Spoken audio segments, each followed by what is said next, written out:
Assembly ఎన్నికలని తలదన్నేలా sarpanch ఎన్నికలు జరుగుతున్నాయి. 12,728 గ్రామ పంచాయతీలకి ఈసారి ఎన్నికలు జరుగుతూ ఉండగా ఇది మూడో విడత. ఇప్పటికే పోలింగ్ ప్రక్రియ ప్రారంభమైంది.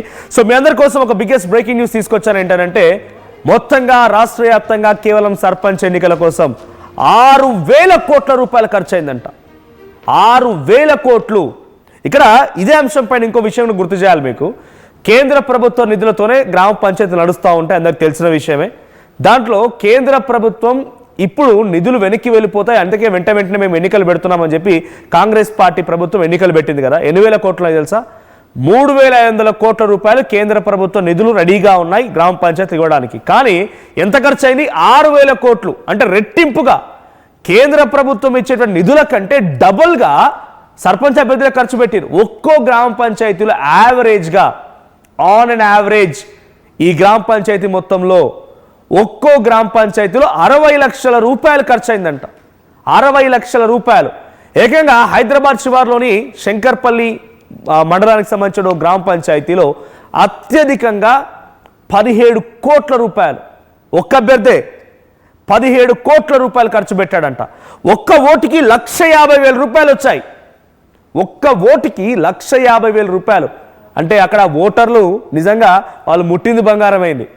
వాళ్ళు ముట్టింది బంగారం. ఒక ఇంట్లో కనుక 4 సభ్యులు ఉన్నారంటే ఒక్క ఓటుకి 1,50,000 రూపాయలు చొప్పున సుమారుగా 6 లక్షల రూపాయలు వాళ్ళు కొనుక్కుంటే 6 తులాల బంగారం కొనుక్కోవచ్చు, లేదా ఒక చిన్న కారు కొనుక్కోవచ్చు ఆ కుటుంబానికి ఒక ఎన్నికతోనే.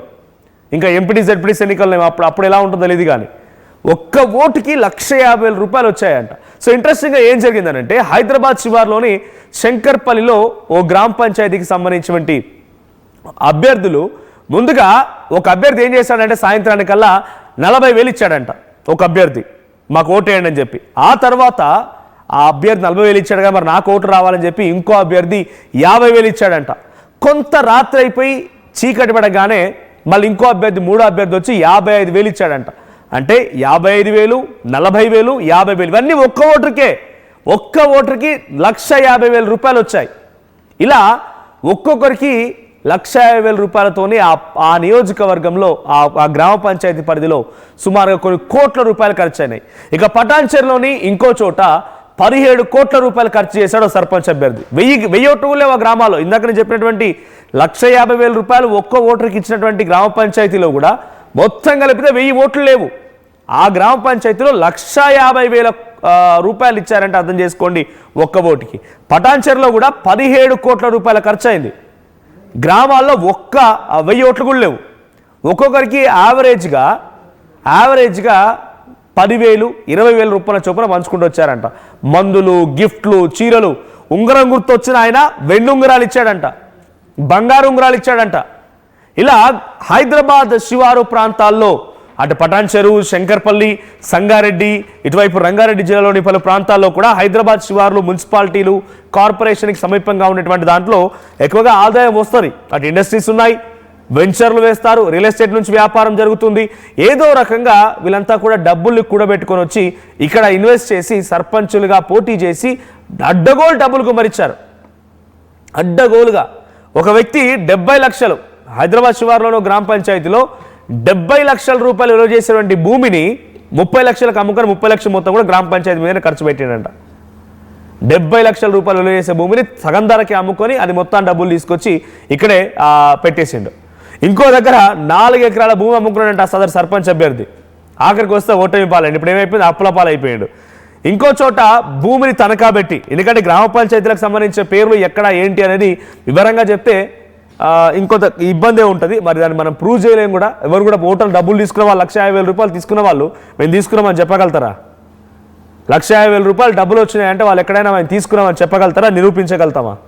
సో ఇంకో చోట తనఖా పెట్టి పరిచొప్పున వడ్డీ తెలుసు కదా మీకు, పరిచొప్పున వడ్డీ 10% ఇంట్రెస్ట్తో డబ్బులు తీసుకొచ్చి పోటీ చేసి ఓటమి పాలైందంట. కోట్ల రూపాయలు పట్టుకొచ్చిందంట.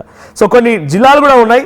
సో జిల్లాల గురించి చూస్తే ఉమ్మడి ఖమ్మం జిల్లాలో ఒక్కో అభ్యర్థి గ్రామాల్లో యావరేజ్గా 30 నుంచి 60 లక్షల రూపాయలు ఖర్చు చేసిందంట.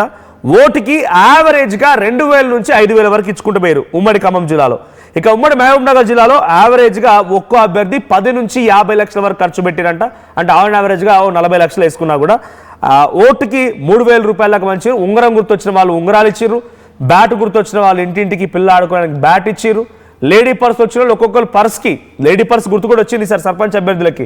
పాప మా గుర్తులు వచ్చిన వాళ్ళు ఏం చేసినట్టే ఒక్కొక్కటి హ్యాండ్ బ్యాగ్కి 1000 రూపాయలు పెట్టి ప్రతి ఇంటి ఆడబిడ్డకి ఇచ్చుకుంటూ పోయారు ఒక్కో హ్యాండ్ బ్యాగ్ పర్స్ తీసుకొని. సో వాళ్ళ గుర్తుల ప్రమోషన్ కోసం ఎన్ని టాక్టిక్స్ ప్లే చేసినా చూడండి. ఉమ్మడి నల్గొండ జిల్లాలోని దేవరకొండ డివిజన్లో ఓ గిరిజన తండాలో కాంగ్రెస్ పార్టీ రెబల్ అభ్యర్థి సుమారుగా కోట్ల రూపాయలు ఖర్చు చేసిందంట. గుడి నిర్మాణానికి డబ్బులు ఇచ్చిందంట, ఓటుకి డబ్బులు ఇచ్చిందంట. తర్వాత ప్రత్యర్థి వర్గం అడ్డుకోవడం కోసం ఎప్పుడు చూసినా గస్తీ తిరగాల్సినటువంటి పరిస్థితి కోసం కూడా, అంటే అవతల వాళ్ళు డబ్బులు ఇవ్వకుండా ఆపండి అని చెప్పి ఆపేటువంటి సెక్యూరిటీని గస్తీని పెట్టే వాళ్ళకు డబ్బులు ఇచ్చే గస్తీ పెట్టించిందంట. సో నిజామాబాద్ జిల్లాలో నందిపేట పంచాయతీలో అభ్యర్థులు కోటికి పైగానే ఖర్చు పెట్టిరంట. సో మద్యం, కానుకలు, జల్సాలు, నాటుకోళ్ళు బయట కోళ్ళు తింటే రోగాలు వస్తాయి పాపం ఓటర్లకి, మళ్ళీ ఓటర్ రాకు వస్తారు రారని చెప్పి నాటుకోళ్ళు తీసుకొచ్చారంట. మేకలు ఎప్పటికప్పుడు క్వింటాలకి క్వింటాలే మటన్లు, బిర్యానీలు వేసి అవన్నీ పంచిరంట. సో జనగామ జిల్లాలో 70 లక్షల రూపాయలు ధర పలికేటువంటి ఒక గ్రామ పంచాయతీ పరిధిలోని భూమిని 30 లక్షలకు అమ్ముకొని ఆఖరికి వస్తే ఓటమి పాలైనట్టు ఆయన. సో ఇలా 1 కాదు 2 కాదు చాలా వింతలు విడ్డూరాలు గ్రామ పంచాయతీ ఎన్నికల్లో చోటు చేసుకున్నాయి. రైట్, ఇంకొక చోట కోదాడలో ఒక ఎస్ఐగా ఇంకా టర్మ్ ఉంది అనేది, ఇంకా సుమారుగా 7 ఏదో ఉందంట. ఆయన రాజీనామా చేసి సర్పంచ్ ఎన్నికల బరిలో దిగిండు. ఇట్లా 1 కాదు 2 కాదు సర్పంచ్ ఎన్నికల్లో వింతలు విడ్డూరాలు ఇంకా చాలా అనేకంగా ఉన్నాయి. సో మరి ఈ స్థాయిలో ఖర్చు చేశారంటే వాళ్ళు ఏ స్థాయిలో సంపాదిస్తే అర్థం చేసుకోండి. కోట్లు మీపైన కుమ్మరించారు, కోట్ల రూపాయలు మీకు ఇచ్చారు. వెండింగ్ కూడా మీకు ఇస్తే ఆయన రేపటి రోజున ఎంత సంపాదించుకుంటే అర్థం చేసుకోండి. చుట్టూ రియల్ ఎస్టేట్ వెంచర్లు ఉంటాయి హైదరాబాద్ శివారు ప్రాంతాల్లో, ఎక్కడ చూసినా కూడా ఇండస్ట్రీస్ ఉన్నాయి. అక్కడ నుంచి వాళ్ళు ట్యాక్సీలు కట్టాల్సిందే, రియల్ ఎస్టేట్ వెంచర్ వేసిన వాళ్ళు గ్రామ పంచాయతీ పర్మిషన్ తీసుకోవాల్సిందే. కోట్ల రూపాయలు మీకు ఇచ్చారంటే వాళ్ళు ఎన్ని కోట్లు కొల్లగొడితే అర్థం చేసుకోండి. మా ప్రతినిధి మధు ఉన్నారు ఫోన్ లైన్లో. మధు, అసెంబ్లీ ఎన్నికల్లో కూడా ఇన్ని కోట్లు ఖర్చు పెట్టినట్టుగా దాఖలాలు లేవు. ఓ గ్రామ పంచాయతీలో 1000 ఓట్లు లేనటువంటి గ్రామ పంచాయతీలో 17 కోట్ల పోటాపోటీగా డబ్బులు పంచారు. ఒక ఓటర్కి 1,50,000 రూపాయలు వచ్చాయి. హైదరాబాద్లోని శంకర్పల్లికి సంబంధించిన దాంట్లో పటాన్చెర్లో 17 కోట్లు ఖర్చు పెట్టారు. 70 లక్షలు విలువ చేసిన భూమిని 30 లక్షలకు అమ్ముకున్నారు, ఓటమి పాలయ్యారు. 10 చొప్పున వడ్డీకి తీసుకొచ్చారు, తనఖాలు పెట్టారు. ఏంటి ఈ స్థాయిలో సర్పంచ్ ఎన్నికలలో డబ్బులు పంపిణీ ఈ స్థాయిలో జరిగిందనంటే రేపటి రోజున ఈ ఎన్నికలు ప్రజాస్వామ్యం కూడా వ్యాపారంగా మారిపోతే డబ్బులు ఉన్న వాళ్ళే పోటీ చేయాలి, లేకపోతే పోటీ చేయద్దనే పరిస్థితి వచ్చే అవకాశం ఉందా ఈ స్థాయి ఎన్నికలు జరుగుతున్నాయంటే? అంటే గత ఎన్నికల్లో సర్పంచ్ ఎన్నికల్లో జరిగినటువంటి ఖర్చుకి ఈ ఖర్చుకి 10 నుంచి 20 రెట్ల శాతం పెరిగింది ఖర్చు అనేటువంటి. అంటే గత సర్పంచ్ ఎన్నికల్లో కూడా రికార్డు స్థాయిలో 1 కోటి ఖర్చు పెట్టారు ఒక గ్రామంలో అనేటువంటి చర్చ జరిగింది. సో అప్పుడే 1 కోటి ఖర్చు పెట్టి ఇప్పుడు 10, 5 తర్వాత 15 ఉన్న వాళ్ళు కొంతమంది 7, 17 కోట్లు ఈ రేంజ్ లో వినపడుతున్నటువంటి సిచ్యువేషన్ కనపడంతో కాస్త ఉలిక్కిపాటుకు గురవుతున్నటువంటి పరిస్థితి రాజకీయంగా ఎవరైనా ఫ్యూచర్ లో రావాలనుకున్నటువంటి వారికి. సో నిజంగానే ప్రతిష్టాత్మకంగా ప్రెస్టేజియస్ ఇష్యూగా తీసుకుంటున్నారు. గ్రామంలో వచ్చే ఆదాయం ఎంత, సంపాదించుకునే అవకాశం ఎంత, అసలు ఎందుకు ఇంత ఖర్చు పెడుతున్నారంటే ప్రెస్టేజియస్ ఇష్యూ. ఊర్లో పేరు నిలబడాలి, మేము నిలబడుతున్నామంటే ఖచ్చితంగా గెలవాల్సిందే, గెలుపు కోసం ఎంతైనా పెట్టాల్సిందే అనేటువంటి రీతిలో ముందుకు పోతా ఉన్నారు. ఏ మాత్రం సాధారణ అసెంబ్లీ ఎన్నికలకు, జనరల్ ఎలక్షన్ లో జరిగేటువంటి ఎన్నికలకు తీసిపోకుండా దాన్ని మించి పెద్ద ఎత్తున ఎన్నికలు కొనసాగుతున్నాయి. ఎంత అత్యంత సామాన్య గ్రామాల ప్రజలు కూడా, అంటే ఎస్సీ, ఎస్టీ, బీసీ ఇట్లా రిజర్వ్డ్ కాకుండా జనరల్ అని కాకుండా ఏ సర్పంచ్ ఎన్నికైనా కూడా ఖర్చు తడిచి మోపడవుతా ఉంది.